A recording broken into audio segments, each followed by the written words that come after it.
I used to work it for a public library system that consisted of 4 libraries in 4 different towns. The main branch, which was where my office was located, used to be an old train station and was widely rumored to be haunted. I occasionally worked nights if I felt like it, and it didn't take long for me to become a believer. I can remember many nights becoming so scared that I stood up and walked out, literally really terrified. With only my keys, I would leave my laptop, my work, and personal items lying on the desk. I just wanted to make it to the door. I was that scared. During one summer, my son, who was around 10 at the time, wanted me to take him ghost hunting at the library, so we would go try to collect EVPs on digital recorders and ghost pictures on our digital cameras. We would call out to the spirits while recording and taking pictures. One very memorable Saturday night, the place seemed really active. We could hear rustling in the stacks and caught a whisper voice counting on our digital recorders. The scariest thing was I was calling out, "If anyone is here, give us a sign," when we heard what sounded like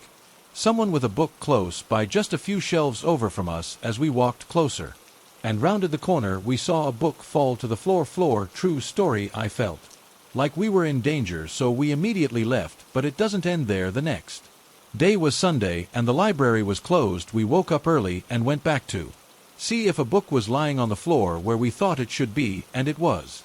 But that's not all. It was lying open and face down to a specific page. I picked it up and read from that page, and it said Mr. Smith picked up the bloody knife and proceeded to finish off his latest victim. Only Mr. Smith was not the name in the book. Instead, the name was my last name, which isn't near as common as Smith.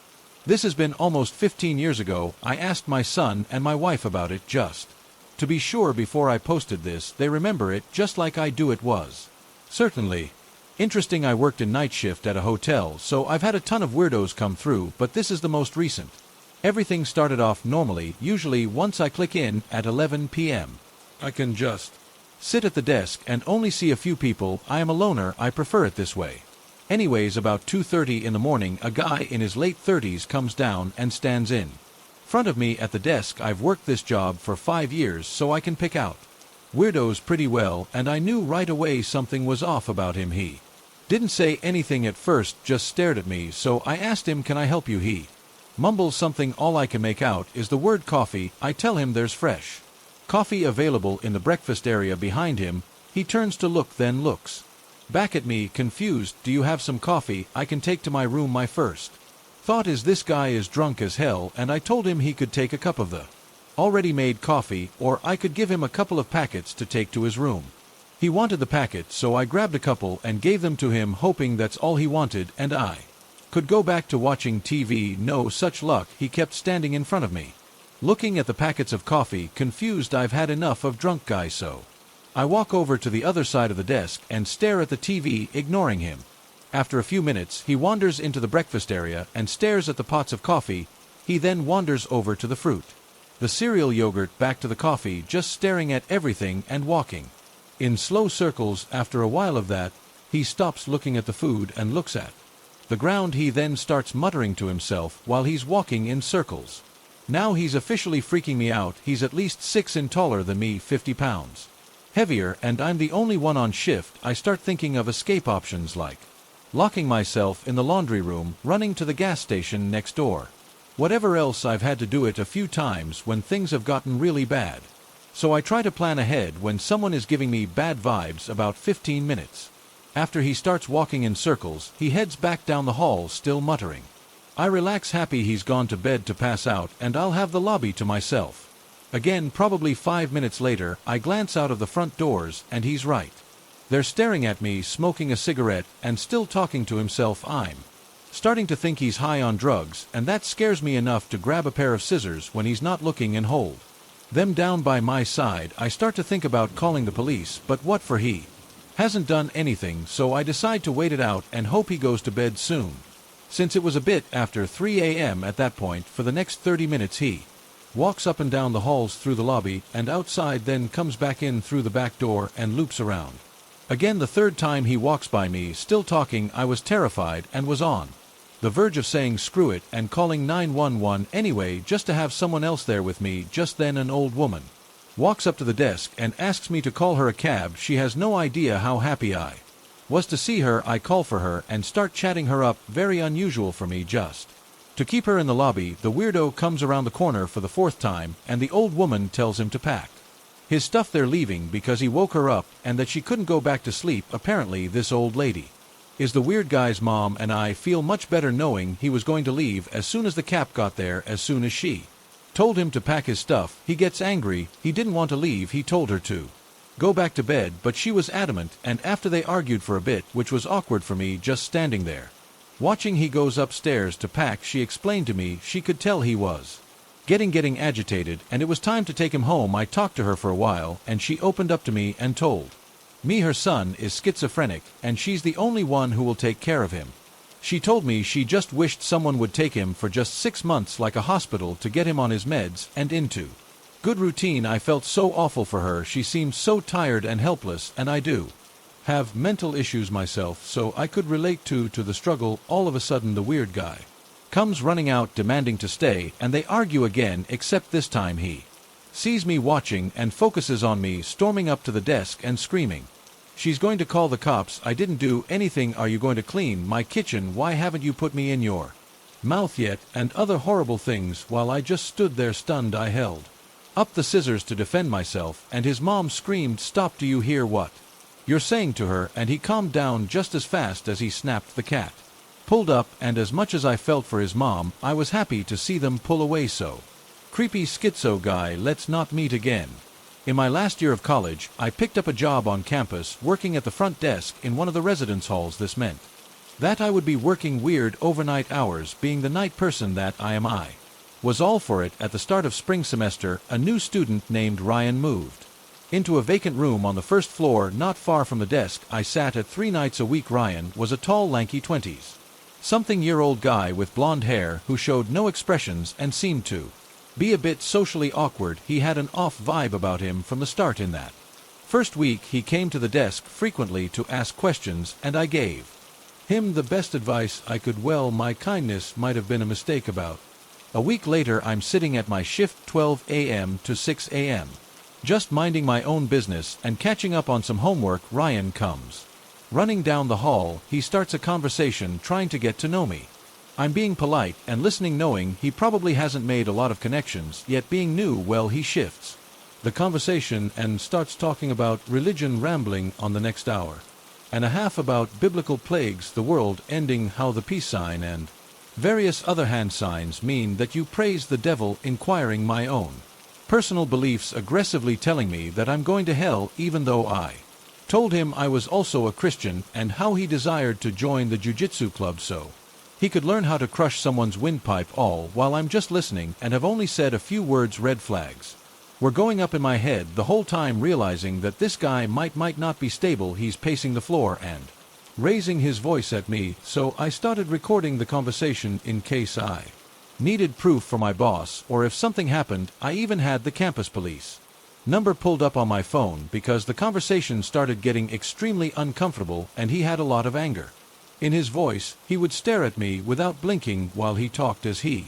carried on, I started to ignore him, hoping that he would leave, as it was almost 2 a.m. at this point, and I was all by myself. Luckily, he eventually went to bed, and when he did, I called my boyfriend immediately, almost in tears, to tell him about what had happened. Over the next few days, my coworkers would update me that Ryan had come to the desk looking for me. He was asking questions like, what's her work schedule and where does she live, knowing that I work mostly nights. This was unsettling because I did not like being at the desk alone with him. This continued on over weeks, where he would come to the desk and ramble for an hour or more about unsettling ideas and his religion. He would ask me questions about another girl who lived there, things like if he could have her phone number, what floor she lived on, what her room number was, and if she was single. He made it very clear, though, that he would only want her if she was pure, otherwise he said she wasn't worthy of him. Just very odd things to tell someone who sits at a desk in the middle of the night. It got to the point that if I heard a door open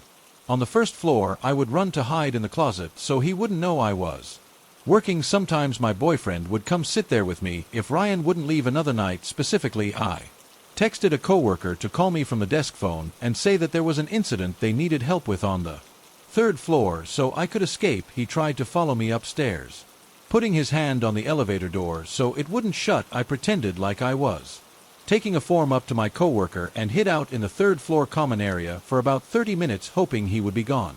When I got off the elevator right as the doors opened, I saw his expressionless face staring back at me like he waited that whole time for me to come back. I acted like I got the wrong form, switched it, and headed back upstairs for another 45 minutes to be sure he was gone. Luckily, when I came back, I eventually brought it up to my boss, as did a few co-workers of mine who were worried about my safety since it was always the middle of the night that decided to feed off my vulnerability of being alone. She ended up having a conversation with him because he was making a lot of residents and staff uncomfortable, and she said the next time he gets a complaint, they're filing it with campus police. After the first 2 months, I didn't have any other issues with him, but I always hid any time I thought he was coming. Leaving work was very scary because I had to park so far and the parking lot wasn't lit very well, but I'm very thankful nothing bad ever happened. I hate to think about how long this could have gone on for, or what would have happened if I said the wrong thing during one of those creepy nights. So I work the graveyard shift, and every morning after work I take the same bus home. A little over a year ago, a man started to take the same bus, a man which I would not have even noticed unless he wouldn't have been glaring at me, so obviously I didn't pay attention to that. At first he seems to be an older man, and I do understand that my appearance might be weird or questionable for some older folks. Why I started to pay attention was because he kept staring at me, so obviously trying to get eye contact. He typically sat in the front of the bus, and I sat in the back, but at times he just all of a sudden turn around for minutes and stare at me. At first it made me uncomfortable, especially when he started to pay attention to the stop I'd hop off at every time. After I guess he learned my stop a few stops before mine, he would turn around and just shamelessly stare at me. Then about 6 months back, I was really tired after work, and since the bus ride is about 40 minutes long, I started to doze off in the back of the bus when all of a sudden I just got this "someone is looking at you" feeling, and I opened my eyes. There I was, 6 o'clock in the morning, in the back of the bus alone, and the man is sitting right in front of me, face turned my way. I wasn't feeling tired at all anymore, but I decided it's safe to close my eyes. When the man turned away from me, I dozed off for a couple of minutes, and I woke up just in time. I was tired and a bit out of it when I hopped to the back door. As I stood up from my seat, the man just puts his hand in front of me. I got really confused and took an earphone out to ask what was up. It became apparent that the man was originally not from my country, and his pronunciation was very stiff. I heard the word hand. I'm sorry.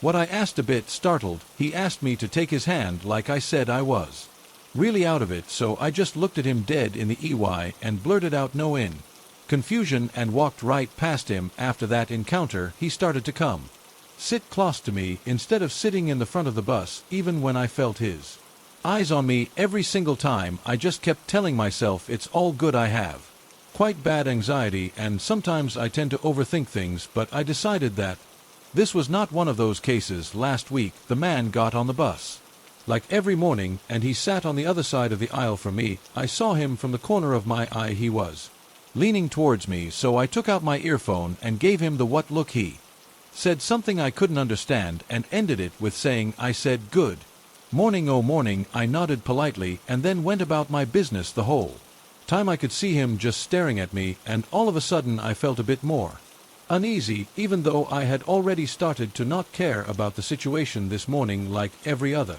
I hopped on the bus, just scrolling through my phone, when after a while I saw legs appear in my vision. I looked up, and there he was looking at my backpack I placed to the seat next to me. He smiled and said, "Good morning." Before I got to say anything, he sat right in front of me and leaned closer. From a distance, I would say the man was in his late 60s, but from a close look, I'd say late 50s. He looked like a grandpa. I don't know how else to put it. A smiley but creepy grandpa. "How are you?" I politely told him. "I'm good," but I didn't engage in conversation so he'd understand to leave. He mumbled something and glared at me in this weird way. I didn't say anything. I just looked at my phone, and then he said, "Are you taken in these types of situations?" I always say yes, so I nodded. "Oh, too bad." He smirked. "I thought you were," but I had to ask, "Did you really?" I thought he tells me it's sad that he doesn't have anybody to squeeze. He asks me how long I've been taken. Do I work in a kindergarten or at a grocery store? Neither, I reply. He asks Me where I work, what time my shift starts, and at this point, instead of just feeling uneasy, I get irritated at 6 o'clock in the morning, and a man twice my age, who's been glaring at me for a year, keeps asking me question after question.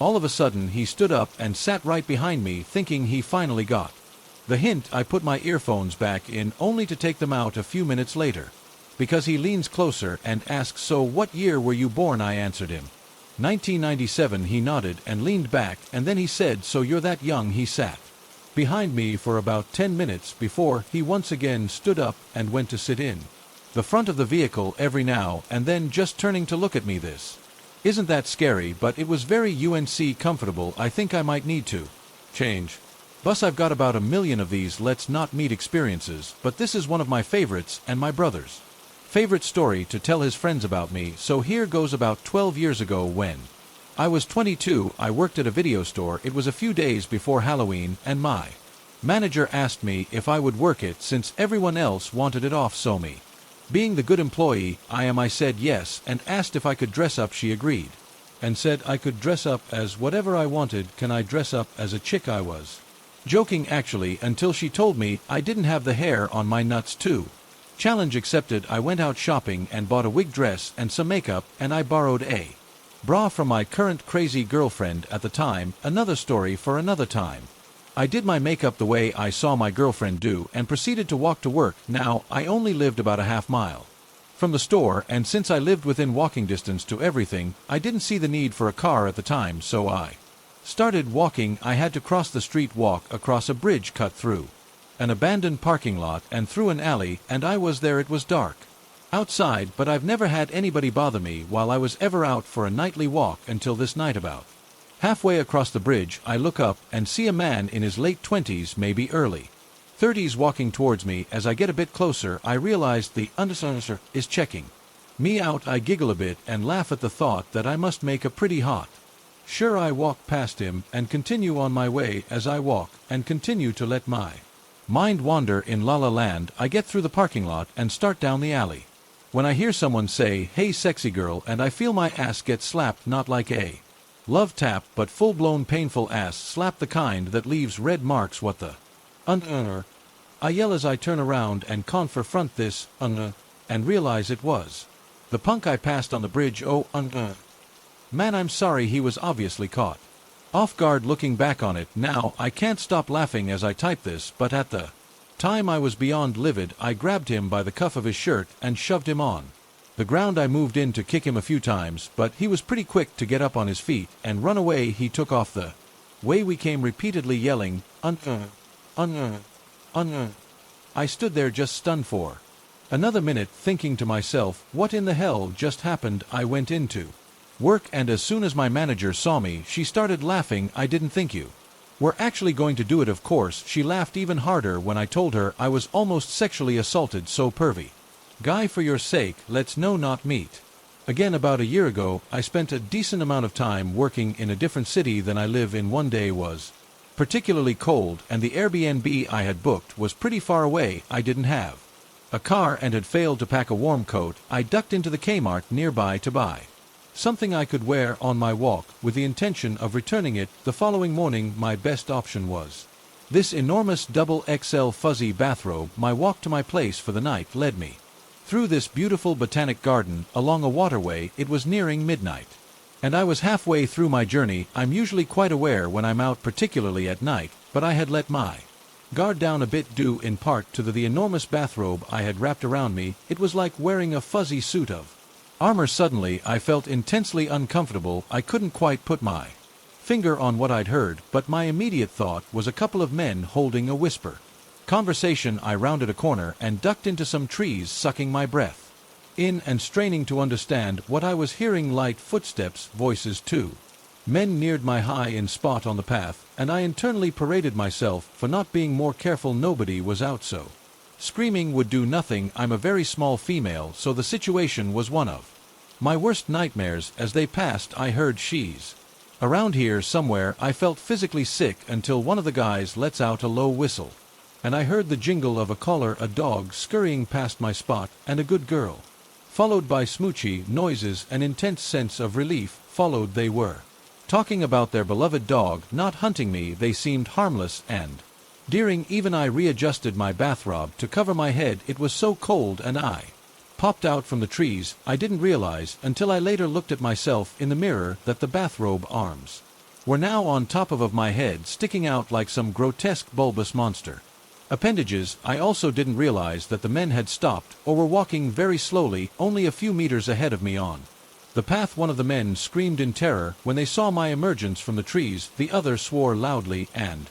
they both took off running across the bridge over the waterway, followed closely by their dog, who was now barking frantically. I still have the picture I took of myself in the mirror after the incident, and I get the giggles every time I see it. I must admit it was a rush to finally be on the other end of a let's not me. I'm not the best storyteller, but I'm not here to dramatize or exaggerate a spooky story either. I just thought I'd give my real experience, not anything really crazy, but I hope this is the right place to share it. Also a trigger warning to anyone sensitive to the topic of someone ending themselves. After I graduated last May, I decided to take up a job at my local jail. Nothing long-term. I just figured I'd work a year and save up some cash before college. Flash forward a bit, and I'm only a few weeks into training. I've always liked the idea that ghosts really existed, but at that point I really couldn't say I ever actually saw one. However, that all changed while taking post one night. It was just a bit after 5 a.m. and I was sitting behind my desk, absolutely bored to tears. So being a good little deputy, I was spinning around in my chair, honestly trying not to fall asleep. This was hour 11 of a 12-hour shift, so I'm just killing time before I get to go home now.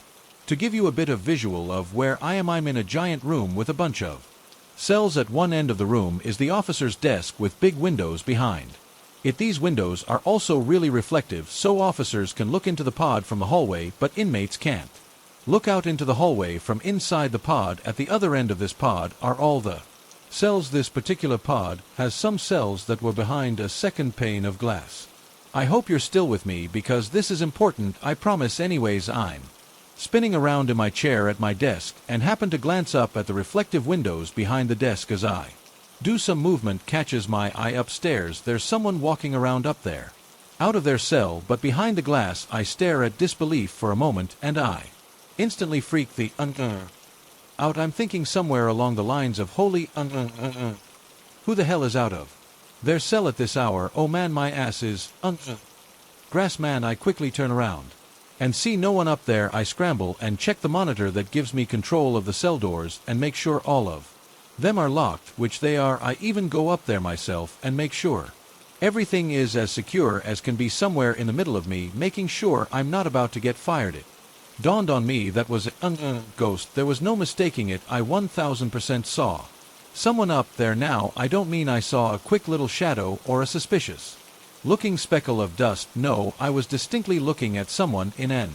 orange jumpsuit walking around up there. I could tell you this guy's haircut, his height, general build, and even what kind of beard he had. To be honest, I was totally banking on this happening at some point. I mean, from my first day I could tell that the place was uber haunted, so I immediately get my corporal on the horn and tell her excitedly that I saw a ghost. But things don't end there. After that, I was bragging to anyone and everyone about my little encounter with some mixed reactions. My sergeant says he doesn't really believe in ghosts, but some deputies told me they've definitely seen some paranormal stuff on duty too. However, it's what the sergeant on day shift shared that has really stuck with me. He told me that they had an inmate end themselves in that same pod a few years prior. I had already been told that by a few people who'd been there while I gave a description of the guy I saw, and we decided to look up the inmate just to see if they looked the same. It was him. It was definitely the guy I saw walking around upstairs, right down to his skinny face and the billy goat beard.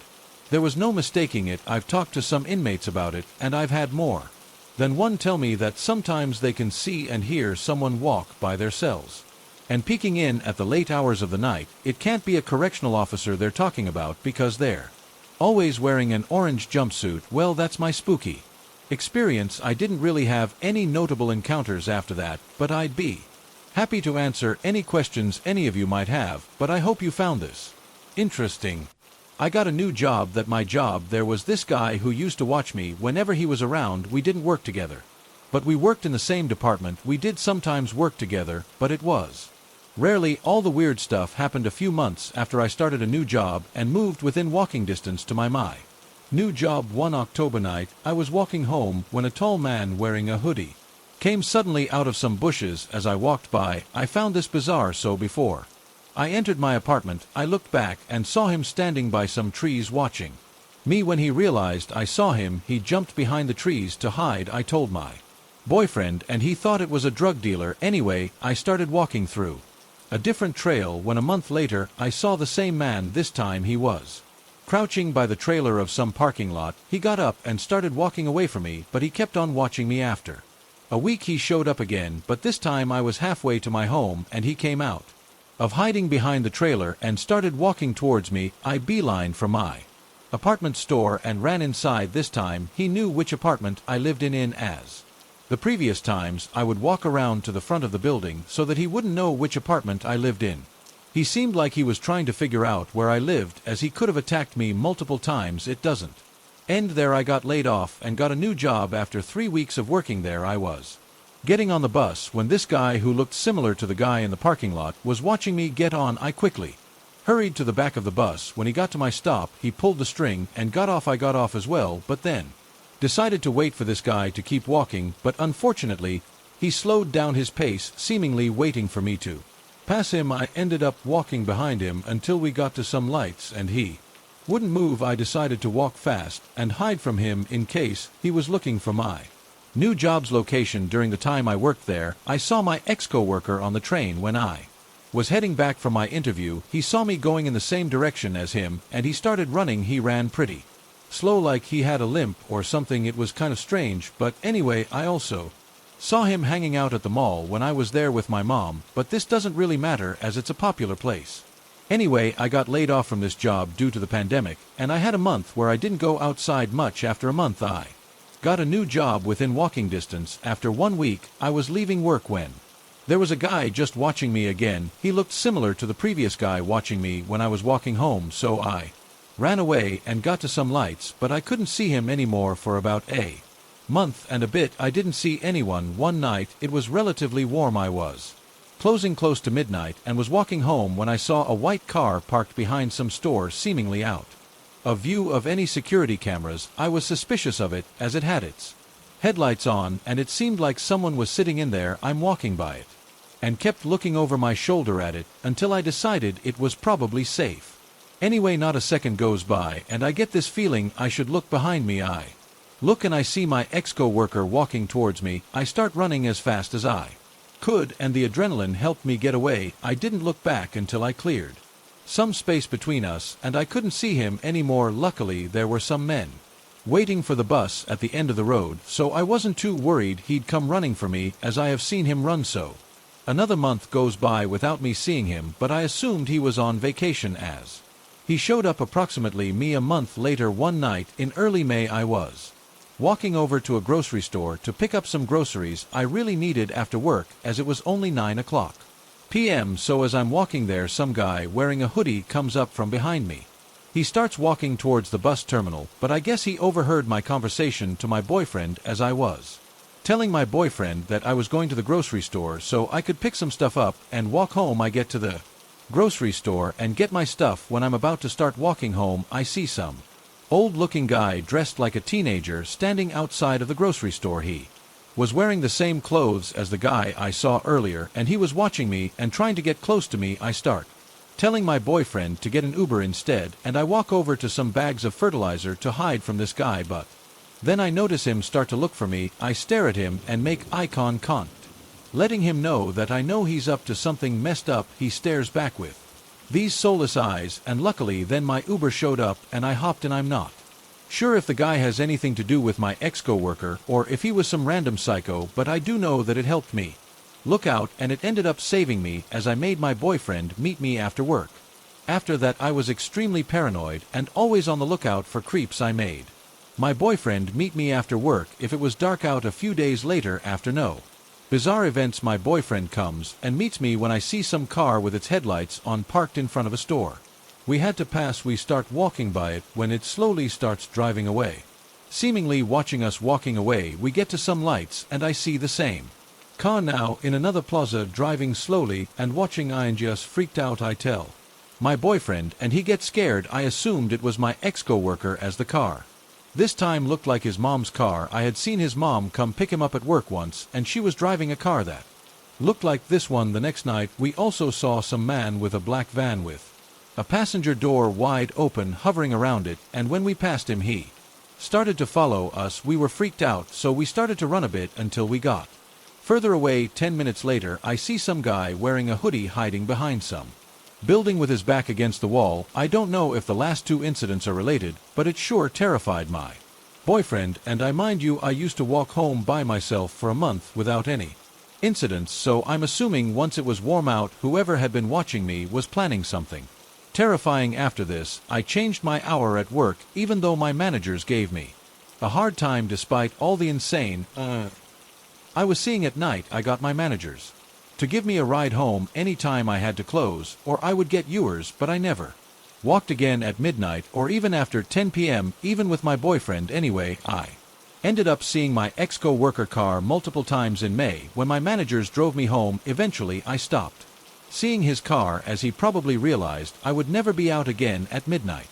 Anyway, I started getting morning shifts at work and I finally don't close anymore at work. However, I don't know if I'm done being stalked or not. Last month the sun was starting to set at around 9 p.m.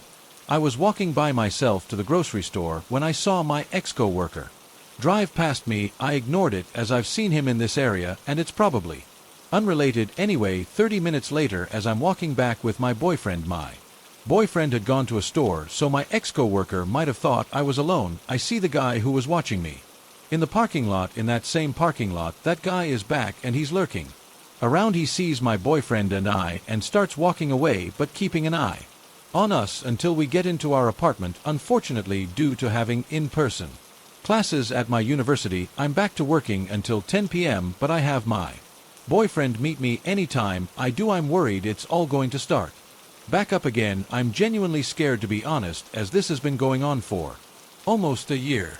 So this is my second entry here. I have a few to add. Unfortunately, this happened around 2015 when I was working in a cute fancy little boutique hotel, 6 substantial rooms, and often had big names stay. I worked doing a bit of everything: guest assistance, reception service in the restaurant, drinks, whatever was needed. Really, one of the line cooks was from Eastern Europe. He was about in his mid-40s and worked full-time. He was always overly friendly with me, to the point of making me feel uncomfortable, commenting on how I looked, staring too long, standing too close, touching me where opportunity arose, just on the arms, back, shoulder, with a palm. Nothing overly outrageous, but there was a creepy feel about it. To give you a picture, I'm 5 feet 2 inches and a slight build. This guy was tall, about 6 feet 5 inches, and he had a broad, strong build. He looked like he worked out. English was his second language, but he spoke it fluently. Often he would stand close to me or stand between me and my exit where opportunity presented and give me compliments, staring at my chest and saying, "Well, your good guys must love you. You're so beautiful. I love your legs in the uniform. You should always wear a skirt with those legs," yada yada, and whatever else, making me feel really queasy. He was also a born-again Christian and loved to recite random scriptures to me because he knew I grew up a Catholic and figured for some reason I would appreciate it. I did let him know I wasn't religious, and he volunteered that he has only recently become born-again Christian. I asked him what made him turn to the Lord, and I really wish I hadn't. His response: "It doesn't matter what you've done in the past, no matter what, when you become born again, you get a clean slate and forgiveness." He had the creepiest smile when he said this and was staring at me with his head lowered. If you can get that sinister image, I mean, it was foolin' weird. This guy has done something I have zero evidence of this other than he gave those vibes. Anyways, I went on holiday for a few weeks, and on my first shift back, I'm setting up the restaurant for the evening dinner, and he shows up to work his shift. He comes up behind me with his mouth and nose against the edge of my neck. I could feel his warm, icky breath. He breathed me in like smelt and inhaled me and said, "I've missed your smell. It was gross. I wanted to vomit." I just gave a weird, awkward smile and ushered away. I went down to the office to take a second to chill. My general manager was in there at the time, and he asked me what was up. I told him what had happened, but I said it wasn't a big deal, that I was fine and just wanted a second to chill. He was like, No, he went to the kitchen and fired his ass on the spot. He came back and told me I had nothing more to worry about, that was it. I never saw him again. I did kind of fear him trying to get back at me or something, but no, that was a really good shift that night. It felt great to see my boss stick up for me like that. Hell yeah. To good bosses. So there were these two guys that came into my work. It was normal until my coworker pointed out that these two guys were staring at me very intensely. They were non-stop staring and even turning their heads to stare. They weren't even hiding it at all. The stare was very predatory-likey and made me feel extremely uncomfortable. It was like they were watching my every move. Every time I would look in their direction, they would be staring at me. For context, I work at a restaurant and we have bottomless drinks. They ordered food and had eaten it, but kept on refilling their drinks, staying at the table for at least 4 hours, which is highly unusual, as customers will typically spend 45 minutes on average or less, as we are sort of like a fast food restaurant. One guy was on his computer. The other was on his phone sometimes, but the majority of the time they were just staring. They were barely talking to each other and were mostly silent. One of the guys left at some point, but the other one was still there until I had to clock out. The guy also asked me a few questions when he asked me for ice cream. That being where I'm from, because apparently I looked foreign to him, and he asked if I came from Spain. It was pretty unusual. When I left the restaurant front and I turned around, the guy was right behind me. I panicked and stopped. The guy walked past me and I walked in the opposite direction. I called my mom and got home safe. I'm nervous about this and I'm feeling very uncomfortable. Although nothing happened, I'm worried that I'll see them again. My gut feeling is telling me they had bad intentions. I work as an EMT for an ambulance company. EMS has always been full of superstitions, and most of us believe in the supernatural on account of all the crazy, gruesome stuff we get to see on any given shift. Every company, every EMT, every firefighter has a story about the station that is haunted, or something that happened to them can only be explained as paranormal. For the company I work at, we have about 5 stations, each with their own stories. Only 1 or 2 truly scary stories, though mostly things like employees seeing shadows out of the corner of their eyes, getting uneasy feelings in the stations, or hearing an unexplained knock voice, or being hissed or growled at. Occasionally, the station I work at was no different. The station I work at is our main station, meaning that is where we keep all of our extra resupply, so it's not uncommon for various crews to be going in and out of the station at all hours of the day. It was common knowledge that the ambulance bay was creepy at night, and people report hearing voices, footsteps, or ambulance doors opening and closing out in the garage. Now, I've worked at this station for 2 years and I've heard these things, but it's always been easy to dismiss as my partner doing something out in the bay or another crew doing some late night resupply. The only experience I've had there that I could explain was I was distinctly growled at in the gauge late one night. At the time, I quickly realized that the only person in the bay was me, and I certainly didn't growl at myself. I quickly laughed. That was all I ever experienced there, and for the most part one felt very comfortable at that station until last night. The station is small and consists of a living room with a kitchenette attached to a hallway. This hallway led to the garage on one side, the bathroom on the other, and at the end of the hallway is a door leading to the junior's bedroom, which you can then walk through to get to the senior's bedroom. If you go into the garage, there is a staircase that leads into the attack that stretches above the entire living quarters of the station. Me, a junior, and my partner, a senior, are dead asleep in our respective bedrooms. All the doors are closed. I'm awoken to all these loud banging noises, and the walls were shaking. Something huge, heavy, and fast is stomping and running around in the attack. Upstairs, it's stomping and running so loud it's quite literally shaking the walls. Whatever it was must have been huge to have been making sounds as loud as this. Then it gets faster. It's so fast and loud it's running across the entire length of the attack. It's moving faster than anything can move. This stomping is happening one right after another. It almost sounded like there were 10 people up there, or a creature with too many legs running right above my bed. It's so fast, it's too fast. I'm sitting upright in my bed now, huddled in the corner of the bedroom, absolutely horrified. I get this deep, visceral, primal feeling of dread, almost like what prey must feel like when they're being hunted, and suddenly it's as if something is placed into my mind, and I just know with every fiber of my being that it knows that I'm awake and that I know it's there, kind of like a sick and twisted version of that Spider-Man meme, in between the stomping and the running. I can hear this barking whirling sound. It's hard to describe, kind of like a grunt mixed with the sound of wind. It's making this sound as it's running. I realized that it's moving so fast that it's creating wind that's making swooshing and whipping all around it, and it's grunting as if it's running. So now I very silently get up and walk over to the senior bedroom door, and I try to open it, but it's locked. I feel as though I can't make a noise or it will make its way through the station and kill me. I'm quietly knocking on the door. I'm crying, pleading for my partner to let me in. I'm thinking, this is so loud. There's no way she's asleep, but she's out cold, and I don't get a response. I decided that my partner had the right idea. I crept over to the junior bedroom door separating my bedroom from the hallway that leads to the garage and the rest of the station, and I locked the door. I silently crept over back to my corner in bed. I get under the blanket and begin to text my senor. It's 1:45 a.m. and I'm begging her to wake up over text, and I'm describing to her what I'm hearing. She's not answering, so I text her fiancé and ask him to call her and wake her up, but he's not answering either. It's at this point I decide to text my mom.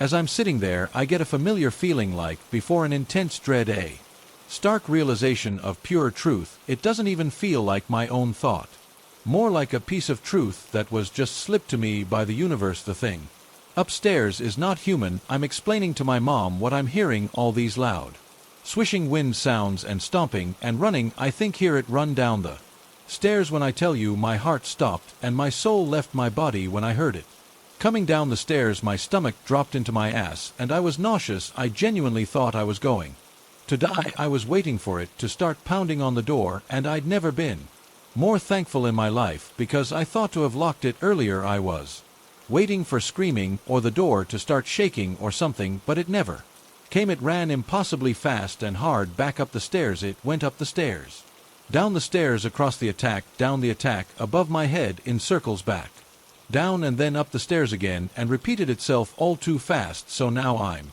absolutely hysterical on the phone with my mom. No one ever prepared me for dealing with being hunted and taunted by a demon. My mom is trying to calm me down. She asks me, what do you want me to do? I don't know. I don't know what she can do. I'm not even sure what to do myself. I just whisper to her, I don't know what to do, just please don't hang up. She tells me to bang on my partner door and wake her up, and I do. My partner wakes up and I hear rustling in her bedroom, and she says yeah in a dismissive voice and slowly walks over to the door and opens it. I literally shoved her back in the room, whipping around faster than I've ever moved in my life. I closed and locked that door. I explained to her everything I was hearing, and we go and sit on the bed. The activity is dying down now, but it's still active enough for her to hear the running upstairs too. The time is now 2:45 a.m. Another crew that gets off at 3 a.m. got to our station to put their truck away and then clock out to go home. My partner and I huddled together, glued to each other's hips. We hurried outside together to meet with them out in the building parking lot. It's at this point that we realized that a completely separate crew from around 11 p.m. that night had not only left our truck full of medical equipment and drugs unlocked out in the parking lot in an area known for being not so great, but also left our garage door open, giving literally just anybody access to our entire station. My partner and I are terrified, and we aren't willing to go back into the station at this point. The crew that's getting off at 3 a.m. goes into the station to clock out, and when they come back out, they see us hanging out in our truck. They joke with us for a minute over the ghost and make fun of us for sleeping in the truck for the rest of our shift. We asked them if they heard anything, and to which the senior on that crew, who's been there for a long time and staunchly believes in the supernatural, says, yeah, it definitely sounds like there's someone walking up there, but he's harmless. My partner and I just say, harmless? That thing is not harmless. They leave, and we decide to call for the police department to make sure that it wasn't some drug addict that had gotten in while the garage door had been left open. The police department got there and searched very thoroughly and found no one, and also no evidence of anyone being there. It's 4 a.m. and we notified dispatch that the station was cleared to be safe by the police department, and together we venture back inside. We elected to keep the truck in the parking lot, so we would have to go back into the garage if we got a call or Needed to make a quick escape from the demon, and together we huddled together in the living room with all the lights on until we got off at 7 a.m. I heard a few minor bumps and bangs, but nothing crazy, things that could be dismissed as house noises and whatnot. I barely slept. And I'm not looking forward to going back there later this week for a bit of an update. It's nowhere near as crazy as what happened the last time, but there was some activity during my shift today that I figured you all would like to hear. Most of the shift was perfectly fine. We were busy and out of the station most of the day, and also a couple of times throughout the night while we were in the station, though there was some tension. The air was thick with our own anxiety, and I'm sure that this is what caused what I'm about to tell you. For a bit of context, out in the bay there's the cage. It's literally just a large metal cage that runs along the back of the garage, and it's where we keep all of our resupply. The door to the cage is always supposed to be locked. This is to prevent crew from going in and messing up the company inventory. The only people with keys to the cage are the supervisors, who don't come in until around 7 o'clock a.m. I was lying in bed. I was half asleep, just kind of staring at the ceiling, when I heard what sounded like the cage door being intensely rattled by something. It didn't sound like someone was trying to open the door. It sounded like someone grabbing a hold of the door and just started violently shaking it. This went on for about a minute. I went to my partner's bedroom to see if she heard it, and found that she slept right through it. We sat there for about 30 minutes listening for it, and there was nothing. It's about 5:50, and I can hear distinct footsteps up in the attic.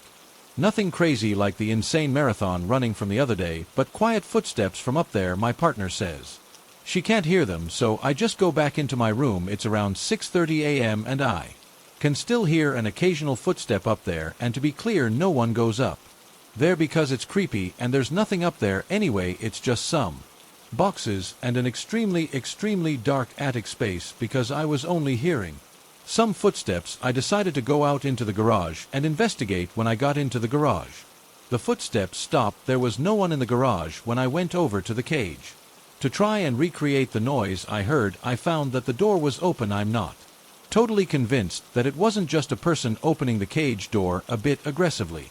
The only problem with this is that I have no idea who it would be, because, as I said, there were only a few people who have a key to the cage, and none of them were there. They wouldn't be there for another few hours. I went back inside, and I could again hear the footsteps upstairs, and also some that sounded like they were in the garage. I tried to record the footsteps, but they were too faint to pick up in video. I also wanted to point out that the crew we met outside the other day that was making fun of us for hanging out in the truck had made comments about how he likes to do resupply and slam the cage door, though I guess today he just wanted to rattle the door. I'm not totally convinced that what happened today was a ghost and not a person, but I'm not totally convinced that it was a person and not a ghost. It's now 6:50 a.m.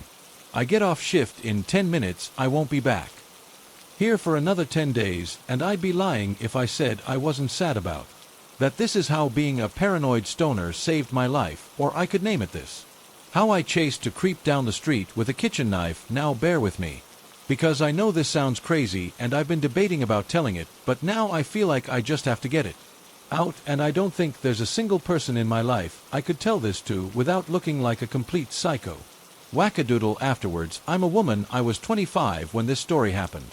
For some mandatory backstory before the main part, as you may have guessed, I smoke weed. I had smoked for a while, mostly for recreational use, but also partly because I have some insomnia, and it helps with that. The only downside being it made me a bit paranoid, which was never a problem until I switched to vaping my THC. While the experience vaping gave was much better and easier, I also started to get way more paranoid to the point that I thought there was someone else living in my house. Disproven by sober me, by the way, but I'd strategically hidden several of my kitchen knives around my place in case of a break-in. My weed adult mind concluded, and for those logical people thinking, why didn't you just stop smoking then? Well, I was weak. I had grown dependent on it, and I just couldn't stop. I then had to go buy replacement to use in the actual kitchen, because I was high a lot those days, and therefore paranoid a lot, and I decided to leave the knives hidden around. Yeah, I know, don't worry, it gets crazier. I went and bought like 4 more, and one large chopping style knife with an orange rubber cover on the blade bit, which is important for later, because after unpacking my items at home I had The strangest compulsion, and rather than put the orange knife away, I stuck it into my purse. After a time, the knife became at home at the bottom of my bag. It felt the same as loose receipts, tissues, or tampons I had in there, just adding to the miscellaneous back junk I never questioned. Now for a really crazy part of the story. One day, I'd finished my shift at work and I'd gone outside to get my dose vaping before my short walk home. I then popped in some EY drops and went to grab my stuff off, but before I could leave, my manager told me that my coworker had flaked on cleanup and that I had to stay to fill in for him and lock up before I get hate for smoking at work. My shift was over and it was a Friday. Needless to say, I wasn't in the right mindset to argue, and it took way longer to clean and lock up than it should have, mostly because my manager flaked on me as well and I kept getting distracted. When I left, it was pretty late. I was sober, though not much, and I made the poor choice of going the 10 to 15-minute walk home rather than pay for a ride, and the even worse choice of taking a few vape hits before I set off. That is where the real story starts. The streets were a lot quieter the further I got from work, and the paranoia started to set in. I was glancing around a lot, and that's when I noticed him. There was a man on the other side of the street who came around the corner. He was in dark clothes with a big jacket and cap on despite it being dark out. My hackles were already raced at this point, and all my paranoid energy was hyper-focused on him, so when he crossed the street to walk behind me, I was instantly on edge. I couldn't relax with him behind me, and I had a terrible feeling, so I crossed over to walk on the other side of the street. Now you can only imagine my horror when, rather than stay on his side, he crossed over with me. My brain immediately pulled a red card on that move. Alarm bells started going off, but I wasn't sure I wasn't imagining things in my semi-high state. So what did I do? I crossed the street again like an idiot and then proceeded to silently lose my when he followed me again. I panicked, and I'd probably given myself away that I knew he was following me.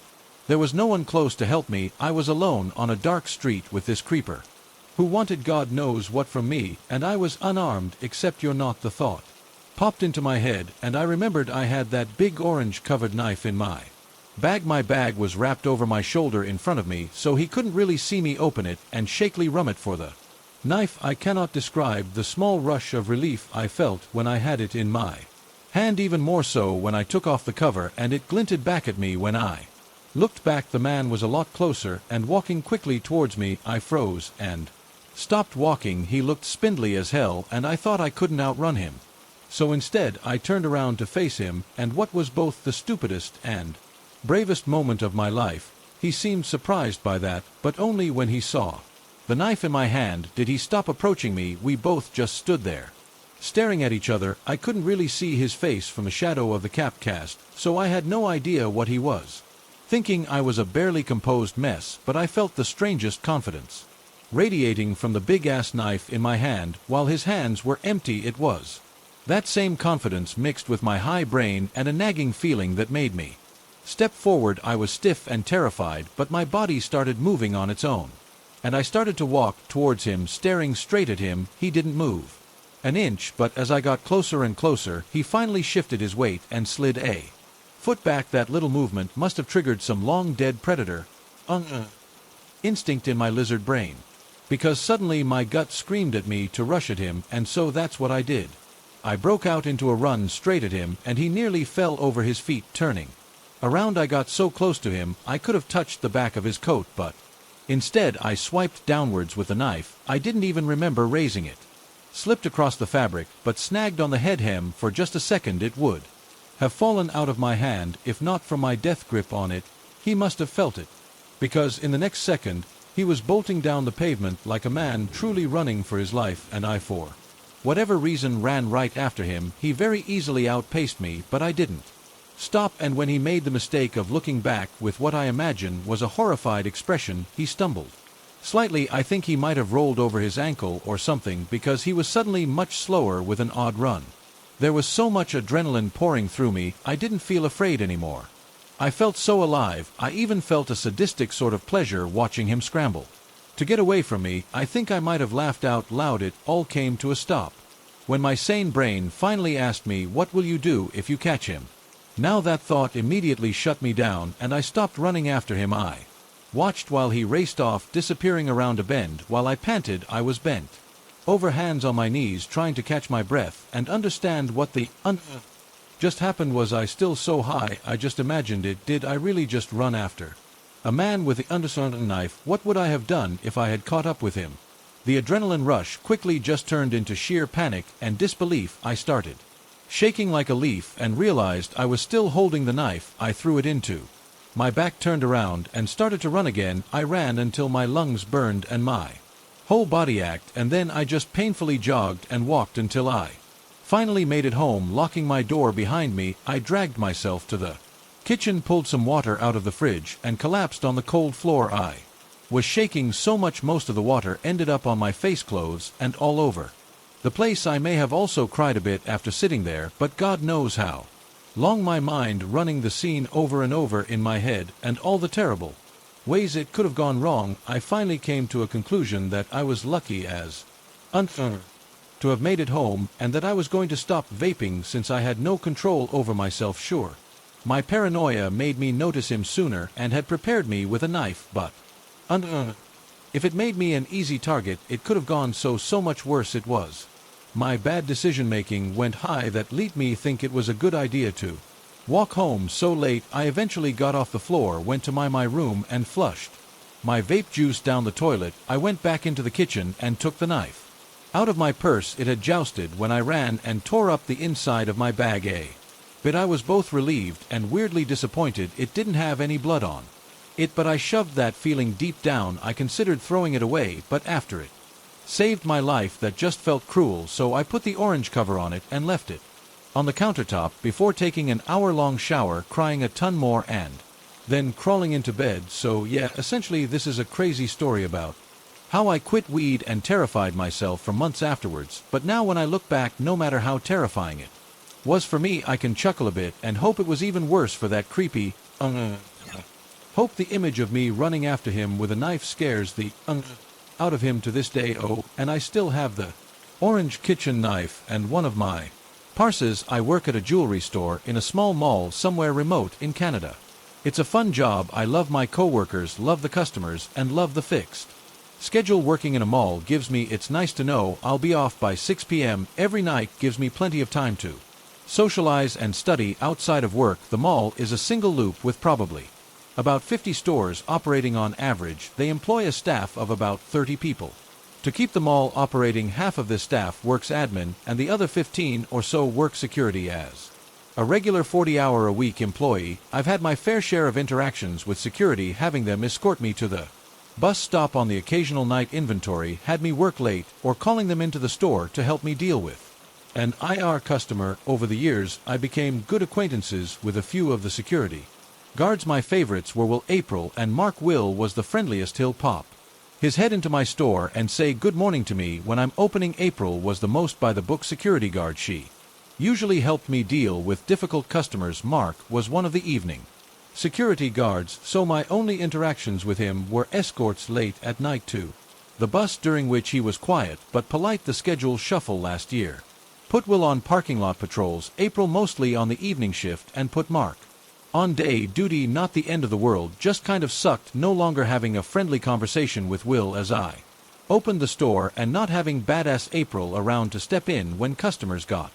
unruly. Mark was a lot more quiet than his two counterparts and just wasn't quite as friendly. I didn't interact with him much for the first few months after this new schedule started. I'd give him a smile as he walked by my store and had him help out a few times with shoplifters, but beyond that, not a no great friendship blossoming out of the schedule rotation or anything. About 2 months after the schedule had changed, I had my first bad encounter with Mark. I was walking through one of the mall staff hallways to take a washroom break. Mark happened to be walking just ahead of me also. Going to the washroom, he looked me up and down and then remarked, "This is going to be hard." I got a bit of a chill when he said that, but assumed there was an issue in the men's washroom. Someone passed out in a stall or something, so I asked him, "Oh no, why?" because I'm nosy and was excited to have a bit of malt gossip to share with my coworkers. He got a cold, distant look in his eyes and said my doctor advised against heavy lifting, and then winked at me. I ran into the girls' washroom and texted my manager, freaking out about what he had said, knowing full well what he implied with that remark. Mark is a 4 5-year-old man with graying hair and a bit of a beer gut. He stands at about 6 feet 2 inches. I'm a tiny 5 feet 7 inches girl who was about 20 at the time of this incident. It creeped me out so much that I reported it to April, my next shift, who promised me she would handle it. I stopped seeing Mark doing patrols and assumed he'd been switched back off of day shift for about 2 weeks. I heard nothing from him or any of the other security guards. I was just about to end my shift one evening with about 15 minutes left. Before we closed for the day, I hear someone enter my store and look up to see Mark walking towards me with just a look of pure hate on his face. I wasn't working alone, so I stepped into the back room to avoid dealing with him. It didn't work. Mark threw the door to my back room open and stood there screaming his lungs out at me how it was my fault he'd lost his job, how I'd ruined his life, and how I was going to pay for my mistake. He viewed the sexual comment he made to me as a joke and thought I was straight from hell for reporting him. He screamed for a few minutes, and the second he paused for a breath, I calmly told him to get the _ out of my store because I was calling the cops and security. He ran out of the store, and a moment later Will sprinted in. He just screamed at me, where the did he go? And I pointed as I started to cry. I was shaking from the confrontation as I gave my statement to the police, and the all security. Mark had been fired after my report, but security was adamant that it wasn't my fault. Mark had racked up a bunch of complaints over his years, and it was just the straw that broke the camel's back. He was banned from premises the day he got fired and criminally trespassed. When he came in to scream at me, authorities issued a warrant for him, and it took weeks for him to reappear and be arrested. During those weeks I was very scared. Mark knew what bus I took. Mark knew my schedule. Mark hated me. Every time I turned a corner, I was scared he'd be there. I believe he's out of jail now, but Mark, let's not meet again. I'm a long-time reader of Let's Not Meet. Every time I read these stories of stalkers and creeps, this memory pops into my head. This happened in late summer of 2014, but I remember it clearly even 10 years later. In the fall of the previous year, I moved into an apartment with my boyfriend. At the time, I was freshly 18, and he was 22. He was a socially inept groomer. His name was Mike. Mike was always emotionally distant and strange. We had many shared interests, but he refused to let me have friends, make new friends, or just go out and enjoy life in the city. I'd invite him to concerts for bands he liked, and he declined. I'd offer to introduce him to my friends. He'd decline. I'd go out to a show with my friends or hang out with my friends, and he'd sent me a Word document I arranged poetic slight describing every single fault of mine he could discern. One time I smoked pot, and he compared me to Meta killing her children. When I say poetic, I mean poetic, and when I say deranged, I mean deranged Ed. Naturally, we broke up. A friend of mine found him on a dating website, and that was it. My parents helped me lock his stuff into a truck and took him and all of his to his parents' house. Done deal. I kept the apartment and tried to settle back in. It was fine. I enjoyed my time alone and was free to have friends visit. It seemed ideal. Upon falling asleep on my second night alone, I was quickly woken up by a knock at my door. I checked the time. It was maybe 3 to 4 a.m. It no thanks. I tried to go back to sleep, but the knocking happened again, more rapidly, more aggressively. I kept ignoring it. I didn't have that many friends, and the friends I did have wouldn't be banging on my door at 3 a.m. Eventually the banging stopped. I enjoyed my next few days. I went out with friends, I had some drinks, came home alone, and went to sleep. Bang, bang, bang again at 4 a.m. Bang, bang. Rattle. This time the guy was trying to open the door. Luckily this building was old and disgusting. Landlord paint jobs, roaches, and no AC, but what I did have was 2 dead bolts and a door chain, so I felt more curious than scared. I took a look through the peephole and saw a blonde man. He didn't look like a junkie or a weirdo, but I also didn't recognize him, and no, it wasn't Mike. He was dark-haired and would have written a poem before he tried to break the door down. So feeling young, stupid, and for whatever reason safe enough to sleep, I go back to bed, but it keeps happening every single night. I go to sleep every single night. He knocks, he bangs and slams at the door.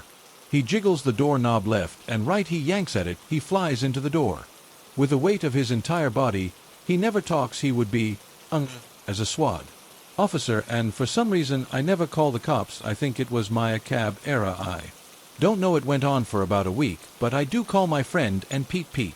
And I hung out for the day. Maybe for a bit of context, Pete looked like the sniper in Saving Private Ryan. Skinny, bony, oddly serious Pete couldn't hurt a fly, but he had a weird ghoulish face that made it seem as though he could. So we waited and waited, we plotted and we constructed a plan. Speaking in whispers, we waited into the night. 12 a.m., 1 a.m., 2 a.m., 3 a.m., and then knock. Knock knock, go time. Out the peephole we see the blonde man. What a surprise. He continues to knock, then smash and bang with the chain lock on. We undid the two dead bolts, then knocking paused. We flick open the doorknob, and with a knife in each of our hands we scream. We stab stupid IKEA kitchen knives through the gap. We scream, we're going to kill you, come back here and we'll cut your nuts off. We swish the blades around like pirates who are only allowed to carry butter knives, off, and we scream. Again the blonde man stumbles back and jogs down the hall. Pete and I laugh our asses off, and to my surprise the blonde man never returned. All it took was matching his crazy. I will never know why he targeted me or why he was so insistent in getting into my apartment, though I can guess. But freaky blonde man, let's not meet again. I was part of a trio of best friends. We would hang out socially pretty regularly. One of our favorite things to do was have girls' nights out at the local clubs. We always started at one of our least favorite clubs, but it had one of those inexpensive fishbowl drinks, so we typically began our evening there. This is where it happened. We had arrived and were about 30 to 45 minutes into our conversation and drinks, and we decided to hit the dance floor. A group of 3 guys were seated near the dance floor and joined us. Once we started dancing, I was paired up with the youngest looking one. He looked about 5 or so years younger than myself, but we were having a great time dancing together. We danced and merged back together with the entire group, forming a circle directly across from my dance partner and myself was my friend. She was smiling and laughing, dancing and enjoying herself, and then boom, it was like a hologram or shifting picture. Her like turning an image. She suddenly stood well over our heads, and the guy I was dancing with looked about 511 or so, and she was a clear head and shoulders over him. So this is the part one have the hardest time saying without ridiculing myself for not having the answer. Please, I have such a hard time saying it even to myself, but she was a reptile, like a standing scale covered muscular human creature with a dinosaur SLH humans shaped head. My dad's partner and I both froze, and I felt stuck, just staring and willing myself to stop staring. I turned to look at him, and the color had drained from his face. I felt so bad for the fear on his face. Without a word to each other, we both stepped backwards, turned, and fled outside. He kept walking. Complet left the club. He didn't say a word. He just walked off. He left his friends there and was gone. I went back inside because I thought it had to be the lighting, shadows, something practical. After all I know, this person were friends, best friends at that time. So I am clearly the one who's crazy, and I need to understand what just happened. I sat at the table near the dance floor and watched the whole room, the lighting, effects, shadows, my friends dancing, and I just told myself it had to be an optical illusion, a terrifying one, but it couldn't have been real. I know this person. I'm not prone to fantasies, so I must have been the one to have my vision scrambled enough for my brain to fill in the wrong information. It unsettled me, so I decided not to continue the evening out. I said goodbye to my other friend who was with us, and I went home. As soon as I got home, I searched the internet for anyone who had experienced anything remotely similar, and I didn't find anything at that point. I did try, and have continued to try, to convince myself it was the room, the lights, the strobe effect, and whatever else that turned my best friend into a 7-foot-tall reptilian person. I avoided my friend for a month after that. The next time I saw them, though, I thought she would find it pretty amusing that I ghosted everyone because she shapes shifted. She didn't find it amusing and seemed worried about it, asking me what she looked like and everything else. Fair enough, I thought. If my lunatic friend said the same thing to me, I would have questions too. I turned it into a joke and tried to move the conversation away from it, but sometimes I get reminded and I see it again in my mind, and I'm still as frightened and confused about it as I was then. We grew apart after that, but there, I said it now. Maybe just getting it out of my head will make that memory go away. So I work in the public sector, where basically we have books, but they're all free, as you have a card if you get it. And there are lots of patrons who can be creepy. Some are disturbed or have mental issues, which is understandable as to why they're creepy, but it still doesn't help. Now there's a guy I used to see Sometimes when I was working, who would just stare at me, he stared at people.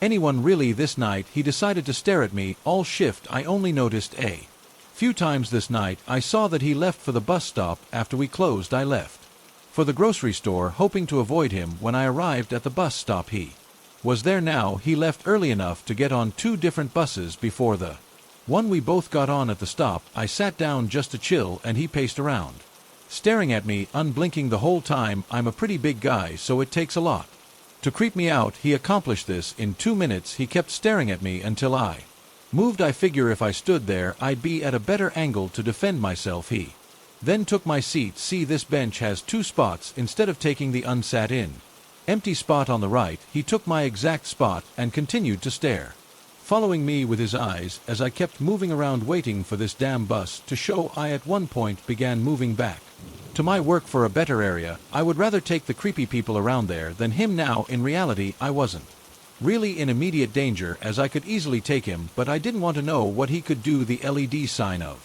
the bus crested the hill before the headlights, which gave me a sense of relief. That would quickly be diminished. Now this guy has stared at me before but never got on the bus tonight. He had enough cash. This is when I knew he was following me. I began to head to the back of the bus. He followed. I quickly changed directions and sat near the front.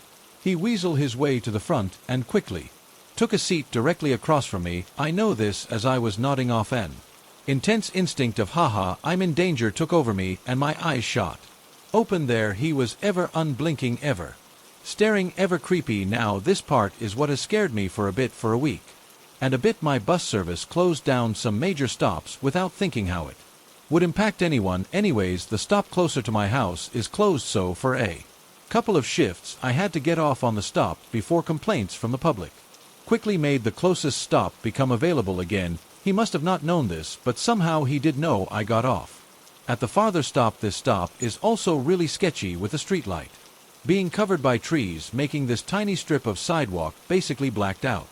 For a bit this man goes to get off at the stop before looks behind and sees me still seated. I watch in horror as he goes to take his seat again. In that moment I took my chance and hauled ass off of that bus. He stared at me angrily through the exit doors as the bus pulled away. He tried to follow me off, but he was too late. The road I'm on is a straight road, so you have a clear line of sight to the next stop. My horror intensified when he did not get off at the next stop. I haven't seen him since, and I hope we never meet again. I do plumbing tests and inspections for a foundation company. This has me entering all manner of homes after foundation work, so there's one guy who uses us that's notorious for buying the most sketchy piece of underscore houses possible. He renovates and flips them. The problem is the foundation is usually done first, so we get to them before basically anyone else but the foundation guys. Anyways, I roll up to this house, and it's a very old pier in beam, probably built around 1920 or so, meaning it has a crawl space, and I get the pleasure of crawling under it to visually inspect the plumbing combo. Lock on file, open the front and enter. The screen door is old and heavy. It makes a ton of noise when I open it. I've gotten into the habit of walking empty houses because you never know if there's an open line or missing fixture that I need for the testing. It's a fairly small place, 2-bedroom, 3-bath, decent size for the time period. It's pretty run down and smells like they were smoking cat piss flavored cigarettes. I walk the house and turn on a couple of fixtures to get water going through the pipes. I locate the crawl space and head down. It's pretty routine. I'm down there for about 5 minutes until I hear someone pacing up and down the hall above me, slow but unmistakable footfalls. Well, I get weirded out immediately. I just walked this house, including opening closets, to look for the crawl space hatch. There wasn't, and shouldn't be, anyone in there. I crawl as quiet as I can back to the crawl space entrance. Mind you, I'm in total dark beyond my headlamp. I creep out of the hole as quietly as possible. The only thing I have for defense is a pair of channel locks, and there's no one there. I walk slow and quiet to the front door.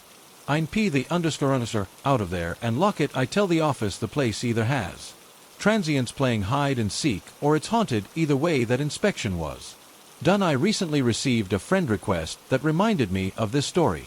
This happened after I went to university, so I was 18. I made an effort to make friends after I moved onto campus and ended up with a few groups to hang out with, including a new girlfriend and plenty of people from my classes that I liked well enough. It was one class before lunch where it was traditional for people to go to the cafeteria afterwards to eat in pars or threes. I wasn't very discerning about who I'd have lunch with because I got on fine with most people from the class and we were all trying to make an effort to be social, so when one girl, Lily, asked if I wanted to eat lunch together after that class, I didn't have any reason not to go.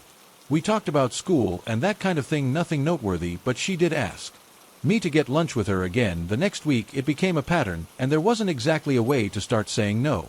Suddenly it was fine, but it didn't mean I lost the chance to eat lunch with anyone else on those days. In hindsight, I suppose that was the point. One day in class I asked someone if I could add them on social media. This happened in front of Lily. I saw her face jerked towards me from a couple of seats over. It was such a sharp reaction that it was hard to ignore, and I still remember it by the time I got home later.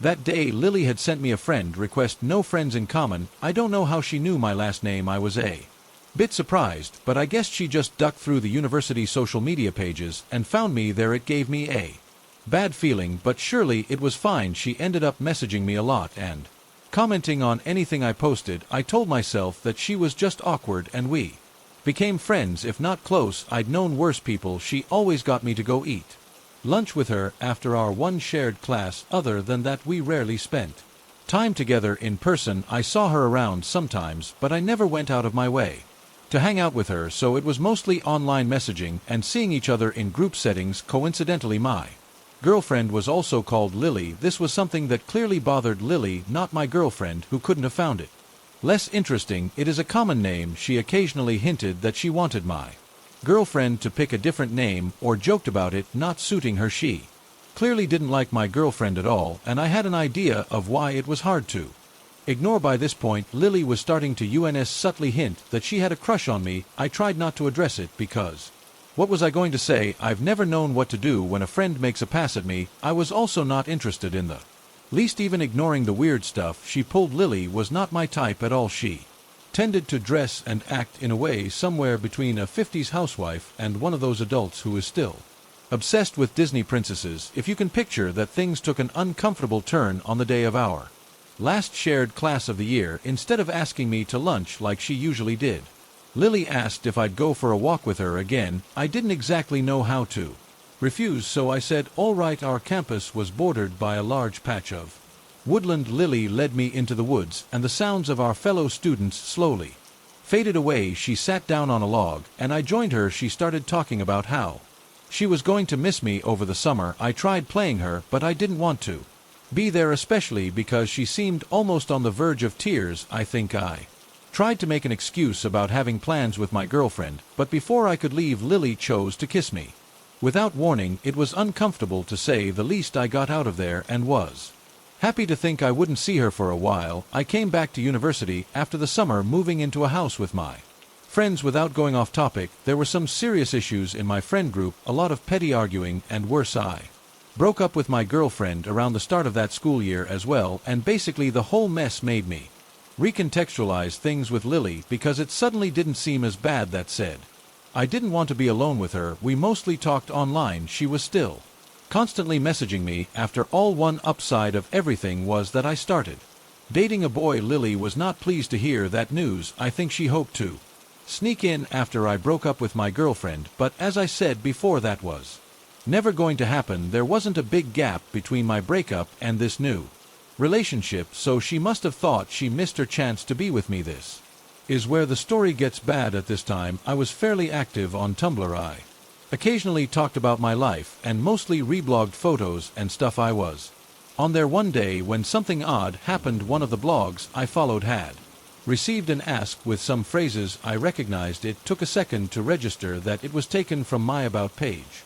That made me freeze. I read the message properly. Someone was asking this completely random person to analyze a section of text from my page, asking for their opinion on the type of person who would write it. I cannot stress how messed up it was to see people talking about me like I was a character in a book they were trying to study. The reply was basically, I don't know, sorry, but the important thing was that the question hadn't been anonymous. It linked to someone's blog. Obviously, I wanted to know who had taken such a bizarre interest in me. As far as I knew, no one in real life Other than my boyfriend knew about my page, well, no prizes for guessing who was.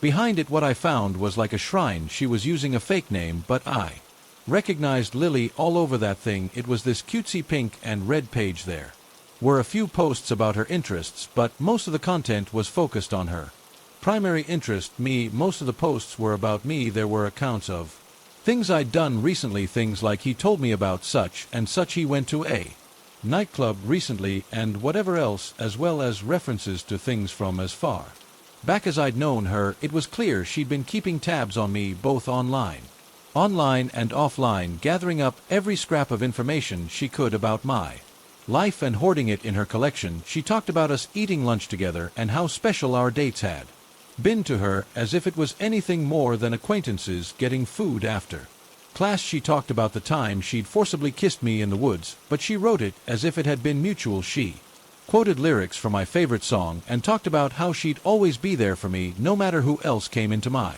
life. Lots of references to loving me just the way he is, which answered another mystery about an anonymous love letter I'd received earlier that year with the same wording. It got worse. There were lots of posts about my boyfriend as well. These weren't so nice. They got vicious, talking about how he didn't deserve me, he didn't know what he had. If she was with me, she'd be jealous of anyone else who came near me. So my boyfriend not being a jealous person meant he didn't love me. It was angry and hateful. I didn't like to think about the sort of person who could write so obsessively, being fixated on me. One thing that didn't make sense at first was that the blog also made plenty of references to Lily's best friend, Stephen. She'd never mentioned this person to me. Her posts talked a lot about Stephen and how great a friend he was and how much fun they had together, how he looked after her, and whatever else. I was trying to work out whether this friend was an online friend when one specific post made it all click. She had posted a photo and captioned it with, "Stephen sent this to me, he knew I would like it and I love it," or something like that. The problem was the photo was taken from my own page. I hadn't sent it to her.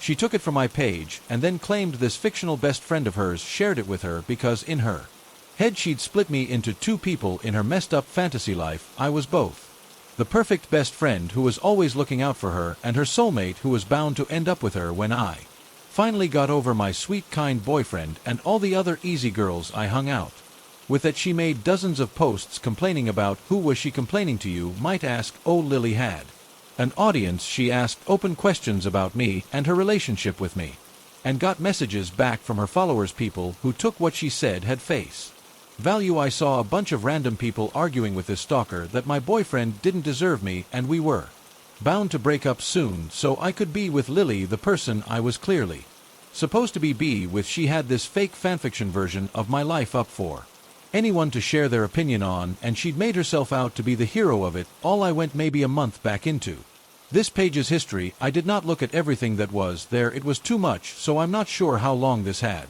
been going on for. I sent Lily a message confronting her about the blog. She said nothing, and I cannot stress how weird it was to have found pages and pages dedicated to me with her talking about how she was in love with me and would make sure we eat up together, slamming my boyfriend and building a fantasy life with two different versions of me in it that she clearly believed to be real, and then acting like it hadn't happened. She said nothing. She didn't address it. She just changed the subject even after I pushed it. It was like she hadn't even registered what I said. I've never seen anything else like it. She deleted the page, of course, or at least changed the name and hid it, so I never found it again. It wasn't the end, though. I wasn't going to hang out with her anymore, but we were still shoved together in classes, and she had started to actually scare me with what she might do next. I'm kind of a paranoid person. Knowing someone was obsessively keeping track of me for who knows how long freaked me out. The next thing she pulled was trying to seduce my boyfriend. It was an absolute useless attempt that only made him uncomfortable. He told me about it right away. What was her plan there? Did she hope to tell me he cheated on me and wait for me to break up with him? Why would I want her? After that, when that didn't work out for her, she tried hitting on 3 of my other friends. None of them took the bait. She ended up dating one of my former housemates for a while, but made sure to send me messages while they were together, letting me know she'd rather be with me. No thanks. Lily made sure to stay in my life the whole time I was at university. There was a time when I tried to pull away from her, and she ended up starting rumors about me and damaging a career opportunity that I'd put a lot of work into. I don't know what else she did behind my back, but it made me realize it was safer to let her think she was a part of my life while ignoring her, rather than doing something that would cause her to get angry after I graduated. Lily still wanted to spend time together, but I knew I didn't have to now. I made excuses about work and barely talked to her after that point. I almost entirely stopped posting on social media that I knew she knew about. Of course, she didn't give up that easily. She tried to start conversation, asked me to meet up with her. Attempts I usually ignored. I didn't like to think she was still tracking me online, but she probably was. I don't know how, but she'd occasionally reference things I mentioned online somewhere she shouldn't have known about the last time we had a real conversation. She sent me a message out of nowhere. We hadn't spoken at all in months, and we hadn't talked about anything serious in much longer than that. Thinking about that conversation still makes my skin crawl, but I'll summarize what happened. At first, she asked me some questions about how long I'd known I was gay. I told her some basic stuff, the kind of thing I tell anyone who asked. Then she changed the subject. She started asking about how would I feel about her if she was a boy, about wanting to be a boy. For me, the messages became fetishistic. She went into plenty of detail about fantasies she had of the two of us. Again, we were not friends at this point. We'd never been especially close, at least not from my perspective. And we'd barely spoken for years. I can't imagine sending messages like that to even a close friend, let alone someone who barely knows you. I tried telling her not to pull this __ with me, but she decided to change tactics. She sent photos of herself followed by a bunch of messages, maybe 4 or 5 a minute, way too fast for me to reply before the next one arrived, basically quoting back what I told her about myself and my past. Earlier she was telling me these things as if they'd happened to her. She was playing as me. The worst part was that she seemed to believe it was real, that those things actually had happened to her, even when she was quoting me word for word things I told her only hours before were now her life. It was like she was trying to absorb my history, to take it over, to make my life part of her. Yeah, I didn't talk to her again. After that, I ignored future attempts she made to talk to me, and I eventually silently deleted her from the inactive social media, which was her only real way of contacting me, and I really thought she might finally move on. A few days ago, she sent me a friend request. It's still sitting there unanswered, because I know if I delete it, she'll only send another one. Lily and I met nearly 12 years ago. This story is just the highlights, and even then, it's only the stuff I know about. For sure, a lot happened behind my back. I know it did. So, girl who spent 12 years obsessing over me, fetishing me, stalking me, and harassing me, let's not meet again. The fantasy life you built for the two of us in your head is the only place you'll be seeing me anytime soon. This happened literally a month ago, back in February, when my boyfriend and I had decided to try out an open relationship for a little while. For various reasons, we live separately in one of the larger cities in the north of Middle America, and there's a decently sized population of college students like me to keep the gay community fresh, so I was doing pretty well for myself. One night I was bored and scrolling through Grindr looking for an easy hookup when I got a message from a guy who was barely 800 feet away. He wasn't terrible looking, and I was a bit desperate, so I agreed to go to his place. He lives quite literally down the street from me. I can see his building from my window, so I walk over and he led me up and into his apartment. We made small talk, and I mentioned where I lived. Hell, I even pointed out my window from one of the windows in the stairwell. From the first, I thought there was something off about the guy. Not necessarily bad, just different. An odd twitch in his hands when he gripped the banister, the vacancy of his eyes when he smiled. I'm not so cliché as to say he felt evil or anything like that, but I wasn't exactly surprised that after we got to his apartment, the first thing he did was to tell his very pretty and friendly cat to say hello, and the second thing he did was walk over to the kitchen counter, grab a needle, and shoot up. I hadn't even closed the door behind me. I stood there staring, and he turned around, dropped the needle on the counter, and said, "Oh, man should have asked. You cool with that? I'm not a good Christian boy. I've broken into a church while tripping on LSD. I had sex on a headstone back in high school, but I have my standards." So I shook my head mutely, pulled my hat back on, and opened the door to leave. The guy rushed over and put a hand on my shoulder. "Yo, I'm Sorry you don't got to go, we don't got to. Do you want to watch Transformers 3 with me, or something? No, I said bluntly, hustling away down the stairs. I bundled up my scarf against the early February, very chill, and hurried back down the street to my apartment. He followed me downstairs barefoot in pajama pants and a t-shirt until I stepped outside into the whipping winds. I turned back briefly to look after a moment, and he was still standing there in the doorway watching me. I didn't have any premonitions of doom or weirdness. I grew up in Missouri. Junkies barely register is odd to me by this point, so I went home and went to bed. Now you might have guessed it, but I'd never seen this guy around the neighborhood before. Truthfully, I hadn't seen most of my neighbors because my neighborhood is an odd mixture of white-collar suburbia college housing and low-income housing like my Perimeter building all on one street, so it didn't really register. When I started seeing him more, I would leave for work in the afternoon, and he'd be on the other avenue across from my building strolling along, or he'd cut across my building's parking lot like all the kids in the neighborhood did. A couple times I saw him walking across the campus mall. My apartment building is directly adjacent to my campus, but he'd always swerve to avoid me. Once or twice I'd notice him in the grocery store I work at as a barista, but it's the only one within walking distance, and he mentioned he didn't have a car. This went on for the entire month of February. Eventually I started noticing he'd always be walking down the street opposite my building when I left for work at my usual time, and he was only ever at the store when I was working. He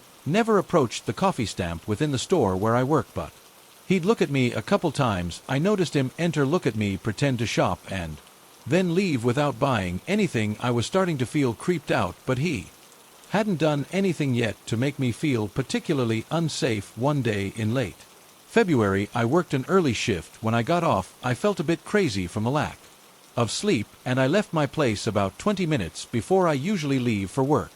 And on the corner of the sidewalk opposite me was the guy. He was checking his watch over and over and looking up. I did a bit of brilliant deductive analysis and followed his gaze up to my living room window. I then looked back down at him. He looked right at me. There was a moment of tension as we stared each other in the eyes. Like I said, this guy didn't give off any evil or dark vibes. I've met people that do know what I saw in this guy's eyes. In his face was much more human and much scarier. Desperation, loneliness, pain, and anger. He hurried after me, but I'm 6 feet 3 inches and a former sprinter, whereas he was a 5 feet 8 inches drug addict wearing flip-flops on ice. I made it to the first set of doors to my apartment, scanned myself in through the second, and locked them behind me. He walked through the first set, tried to open the second, tried pushing the handicap button to open them, and then he gave up. Look man, I'm sorry, he shouted, laying a hand on the glass of the door.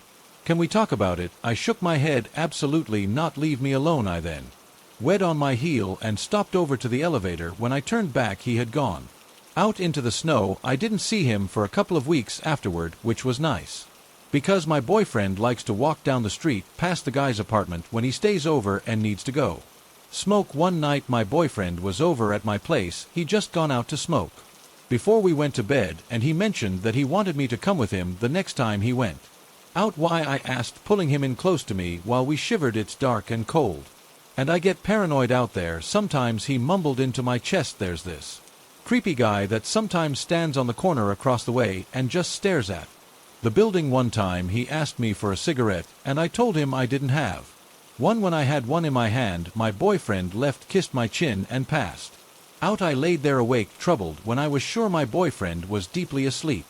Meaning after about 5 minutes had passed, I extricated myself and went to the window. It was a cold, clear night. I could see across the street under the orange glow of the streetlight was the guy. I couldn't make him out clearly, but when he saw me, he waved. I flipped him off and closed the blinds. I didn't feel like I should tell my boyfriend, because he was either going to go immediately to the police, which I hate doing, or he'd try and defend me, and while I love him with my entire heart, I don't want to watch a fight between a drug addict stalker and my underweight nicotine-addicted boyfriend, so I kept it to myself and still haven't told him, but I did start accompanying him when he went out for a smoke. The guy was usually outside. Sometimes he'd follow us for a bit before ducking away down a side street. Sometimes he'd watch from a distance. Sometimes he'd be up in his apartment, my boyfriend, and never noticed I kept my composure, and nothing happened one night, though we went out so my boyfriend could smoke like normal. When we reached the end of the street and turned around, the stalker was behind us about 50 foot back. I turned my head to check, and there he was. He waved at me again, and something told me I had to get back inside. "Hey babe," I said to my boyfriend, "let's get back inside." "Yeah, I'm cold a baby," he said, kissing me on the cheek. "Okay, I'm almost done anyway." We walked back to the apartment building, and without turning I knew that the stalker was behind us the entire time. I kept my hand intertwined with my boyfriend and kept up the casual conversation we've been having about how I hate geese. We got back up to my apartment, and he got changed for bed while I grabbed some water. So I've never lived in an apartment before, and I don't know if it's odd or not, but this building has a wired telephone in each unit that rings when someone wants to be let in. Ours never rings unless it's Uber Eats. So my boyfriend was surprised when it started ringing late at night when neither of us had ordered anything, probably just some understormer. "PL a prank," I said, unhooking the phone from the wall and putting it in the kitchen cabinet. He accepted that without a struggle, and we laid down in bed. After he was soundly out, I got up, got dressed, grabbed a couple of things, and I headed downstairs in my thick winter coat. Sure enough, my fanboy was out there in the parking lot. He waved at me and jogged over, smiling broadly. "Hey man, what do you want?" I said flatly. "Look man, I feel like we ended things awkwardly the last time, and I just wanted to talk to you," he said. "So you stalked me?" I asked. "What?" he questioned. He started to look angrier, his brows furrowing. "Nah man, I didn't stalk you. I just wanted to know when I could talk to you, but you always avoid me. Now you're walking around out here with that skinny little boy trying to rub it in my face, and I don't appreciate that." "Look man," he said, smiling again, stepping closer, "you want to go talk about this back at my place? Ditch that guy and come hang out with me tonight, please. I won't shoot up or anything this time." He took another step closer to me. I saw in his right hand a dully gleaming piece of metal, a folded-up switchblade. He smiled at me, and I stepped back, shaking my head. His smile drained away into a deep scowl. "Understand? I'm done asking. You're going to come over to my place now and finish what we started," he growled, unfolding the knife and pointing it at me. This guy was 5 feet 8 inches tops and skinny. I'm 6 feet 3 inches, 200 pounds, and I regularly lift weights. Also, I had a 12 inches kitchen knife which I drew from my coat pocket and leveled at his throat.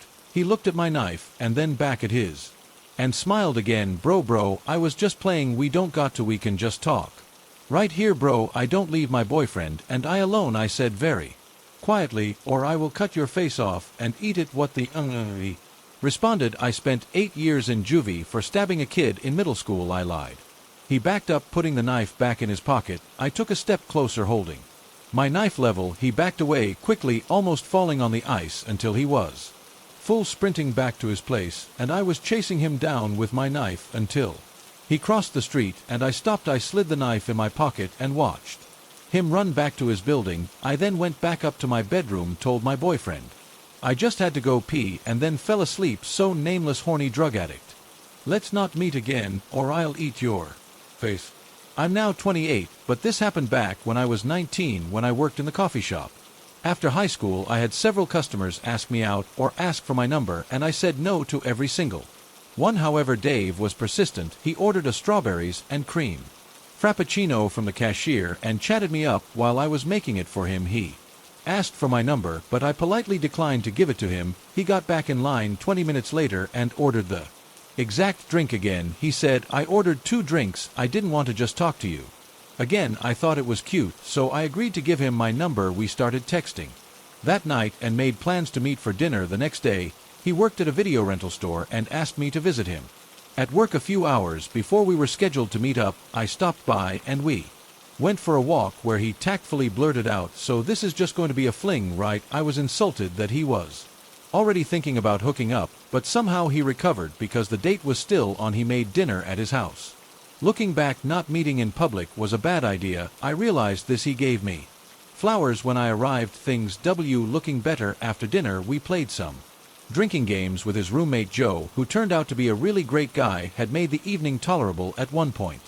Joe and I were having a great conversation and laughing a lot. In a sudden jealous rage, Dave snapped at Joe, asking why Joe didn't just take me out. It was scary, since I hadn't even known Dave for 24 hours. Joe mentioned that he Had to head out soon. When Dave left the room to grab another beer, I begged Joe not to leave me alone with Dave. Joe apologized, but Dave did eventually leave. The evening degenerated from therewith.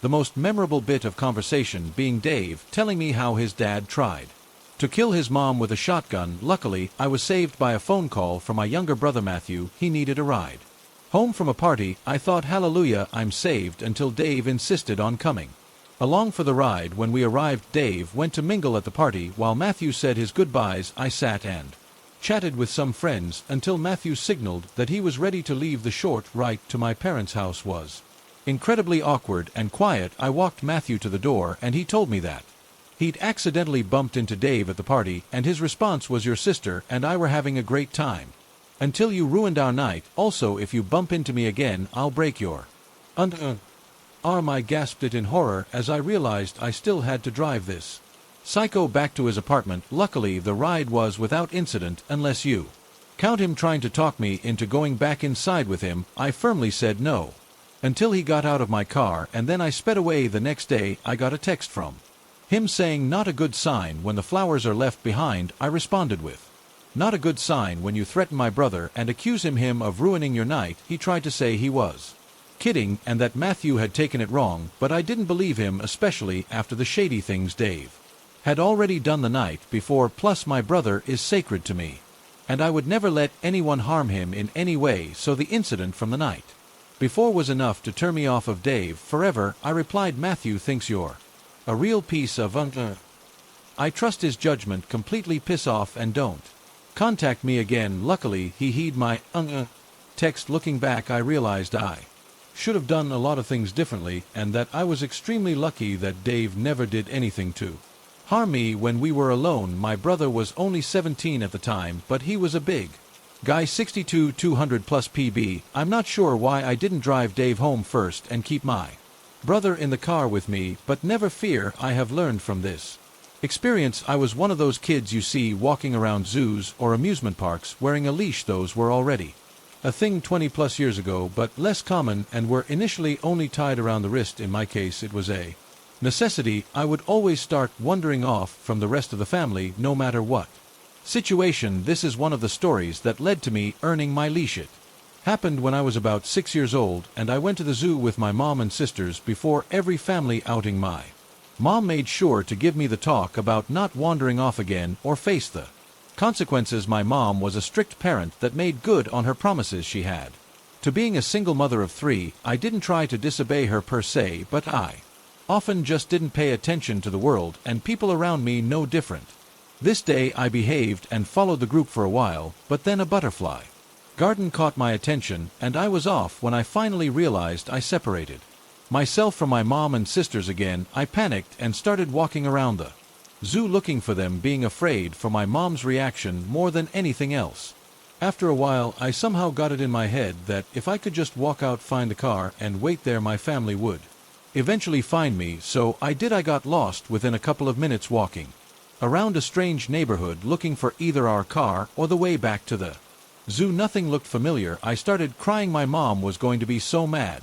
Then this man came up to me, just looking normal, about 40 years old, asking me if I'm lost. I explained I lost my family when we were visiting the zoo and I'm looking for the way back. I couldn't believe my luck when the man told me he just come from the zoo and saw a family there standing near the entrance who were waiting for a little girl with blonde hair and a baseball cap.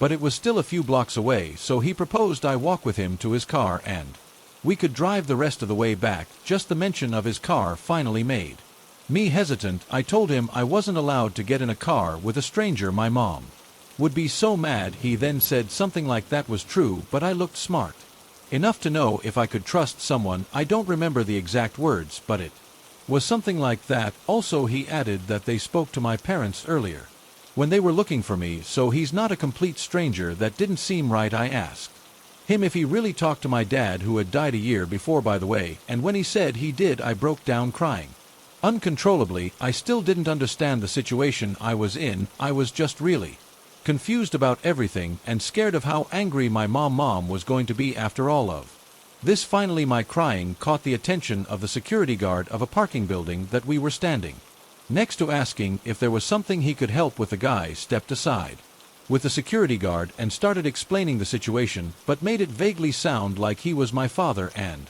that we were looking for his wife. The security guard seemed to believe him.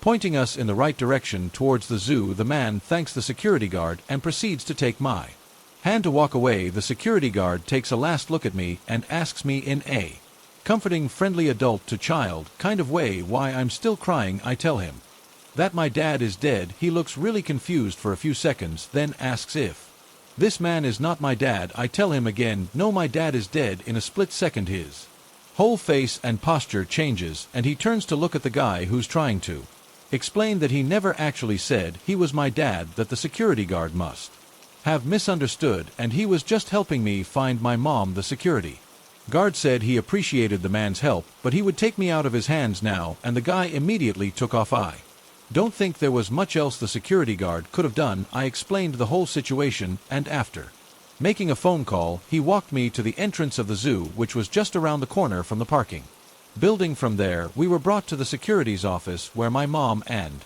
sisters were already waiting. I feel extremely lucky for the security guard being at the right place at the right time that day, and I'm very grateful for the extra second of time he took that could have made all the difference. I'd like to think I have pretty decent instincts now when it comes to knowing who has bad intentions, but I wasn't always as cautious and observant as I am now. When I was in high school, I always felt so ugly. I had low self-esteem and anxiety, which was really more of a problem rather than my looks, so if someone of the opposite sex gave me even a little attention, I would start to like them. I was pretty innocent despite how desperate I was, having only kissed one boy. So when I was 17 and a college guy put interest into me, I immediately clung to him. I was on this app before Tinder, and I met a guy who lived 7 hours away from my home city. His name was Brandon, and he was gorgeous. Blonde hair, muscular blue eyes. He played soccer for his university and was 19 years old. Honestly, he wasn't my usual type. I really liked guys with darker hair and eyes. I still do, but he was really handsome and really kind. He would shower me with compliments and talk to me all the time. I lived alone. It's a long story, in an apartment with just my cats, so when I would get lonely or scared, he always comforted me. A month into talking, he started asking for pictures, not ones of my face, but obviously nudes or bra pictures. Now this was nearly 6 years ago, and I didn't have a good concept of stranger danger on the internet. I mean, smartphones had only really been around for 2 or 3 years at this point, at least in my school. With my age group, 17-year-old me was so insecure. I wanted to make him happy because I couldn't believe I'd gotten a guy like him. I was ready to do anything he asked. I never sent naked pictures. I was too insecure for that, but I would send pictures of me and my bra. He would shower me with compliments saying how sexy and beautiful I was, and I fell for every word.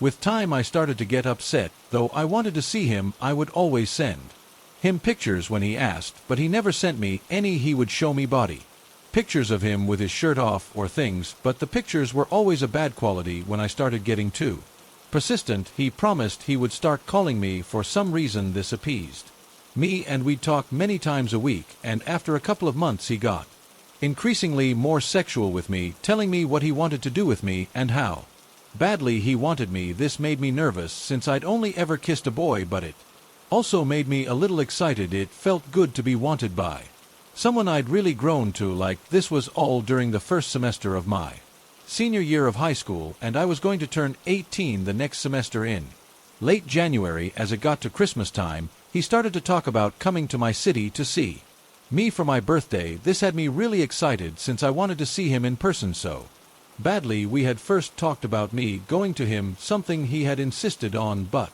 I chickened out and said I couldn't do the drive alone, an excuse I really didn't want to go to an older guy's house and stay with him alone. My own house made me feel more safe. We planned on a weekend after my birthday, and everything seemed fine, but then one day in my choir class, my best friend, an exchange student from Germany, was talking with me about him. I was telling her about him and showing pictures, and she got very unsettled. Have you seen him on video? She asked. I told her no, and she gave me a skeptical look. Something doesn't feel right. There's no way he's real. Not that you couldn't date someone like him, but he is too perfect, she said.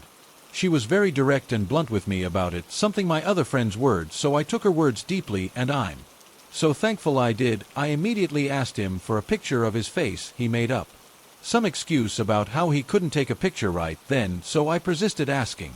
Every day finally my instincts were kicking in and I was getting scared. I told him I wanted him to video call me. He said no. I fought on it for hours one night, telling him that if he tells me the truth I won't get mad. He refused. I put the name he gave me into Facebook, determined to find him on my own if he wasn't going to give in. Nothing came up on him. I texted him telling him I couldn't find his Facebook, and he gave in giving me a completely different name and told me that's me. I remember just feeling cold as I read that. I looked up the account and everything he told me was a lie. His name, his face, his age. He was 25, not 19. I was terrified. I thought I'd been talking to someone just 2 years older, which is legal in my state, but he was 8 years older. I immediately stopped texting him. That's when he started getting obsessive. He would text me dozens of times a day, call me over and over again. He would beg me to answer him to give him a chance. Then he started threatening me to answer. He told me he'd saved all of my pictures. He kept them all and told me he would send them to my friends and family on Facebook, show everyone me and my bra, and show our text messages talking about what he would do to me sexually if we met. Looking back, all of that was more damaging to him than me, but I was young and stupid and afraid. I hated my body so much and I was terrified of people seeing it, so I started talking to him again, more reserved and cautious this time. The days inched closer to my birthday and the weekend we had planned. Our messages had become bland and short since I was trying to make him lose interest in me. But he never gave up. If I took too long to message, then he would threaten me again. My birthday fell on a Monday that year and he sent me all kinds of messages. I don't even remember what I did that birthday. I didn't have many friends and I've never liked to celebrate, so it was probably small. When Friday hit, I got a text from him that morning saying he was driving to my city and that he would pick me up from school. I was terrified. I had lost a lot of my friends the semester before. Another long story, so they obviously had no clue of my situation. Out of desperation, I went to one of my guy friends who I hadn't talked to in a couple of months and I spilled everything to him. He was a long time friend, so he was sympathetic and promised to follow me home that day. I went straight to my car, ignoring the mass amounts of texts saying, "Where are you?" and "I'm here." My friend drove behind me all the way to my apartment, which he had no clue I was living in, and stayed with me as I cried for a while. I turned my phone off and my friend left later in the night. Brandon had no clue where I lived, but I was still paranoid. What if he somehow found me? Only 3 people knew where I lived. 4 now with my guy friend, and he didn't come in contact with any of them. When I finally turned my phone on, he was threatening me again. I was so exhausted and fed up, I started spam texting him, yelling and venting. I told him how stressed he'd made me and how what he was doing was wrong. I told him to send the pictures and that I didn't care anymore. I started to attack his character, telling him how no one could love him if he hides who he is, then treats people like understar when they catch him in the lie. Thankfully for me, he had enough care for me to take my words to heart. He apologized and told me he deleted all of the pictures. He swore to leave me alone as long as we can still talk every once in a while as friends. I agree. Even though I knew I was lying, I talked to him for a month, short responses until he finally gave up. Even now at 22, I still see his name appear. Sometimes I blocked his number and deleted him on everything, but his name still shows up sometimes on my Instagram or Snapchat when he's trying to read me. He's the reason I don't give my name or picture out. He isn't the first stalker I experienced. The first was when I was in 6th grade, but that's a story for another time. To Brandon, who lied and collected pictures of me, then proceeded to threaten me with them. Let's not meet. Hey guys, I hope you enjoyed that. If you have a scary story you'd like me to read on the channel, please send me an email or post it to my subreddit. You can find details of this in the video description. It's the store that make this, and this is the best way to ensure variety in the stories I share. Thank you all for listening, and a special thanks to my channel members and patrons who now have special access to ad-free videos and other behind-the-scenes content. Once again, thank you guys for listening. Have a great night. For